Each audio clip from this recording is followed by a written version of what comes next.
శత్రువు తంత్రములను మనకు బట్టబయలు చేస్తాడు దేవుడు. ఒక అంశాన్ని గురించి పదే పదే పదే పదే నీ మనసు రొదపెడుతుంది, దిగులు వస్తుంది, చింత వస్తుంది, ఆ బాధ భయం పోవటం లేదు అంటే దుష్టుని దాడి నీ మీద జరుగుతుందని అర్థం. అప్పుడు దేవుని వాక్యాన్ని, వాగ్దానాన్ని ఆధారం చేసుకొని ధైర్యం తెచ్చుకోవాలి. అది ఆ బ్యాలెన్స్ నీ మనసు నువ్వే చేసుకోవాలి. వాడంటాడు అయిపోయింది నీ పని అంటాడు. దేవుడట ఏం కావాలా, అదిగో వాక్యం, నా వాగ్దానం ఉంది చూడు, ఏమైపోలా, నేను నీకు తోడై ఉన్నా, మళ్ళా మొదలు పెడతా, భయపడొద్దు, కృంగిపోవద్దని దేవుడు మాట్లాడతాడు.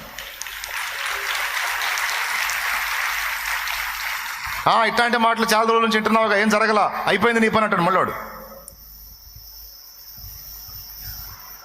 మళ్ళీ భయపడద్దు, ఇదిగో వాక్యం చూడు, వాక్యం చూడు ఏముందో, నా వాగ్దానము పొందు నిమిత్తం నీకు ఓరిమి అవసరమై ఉంది, కొంచెం ఓర్చుకో, నేను నీకు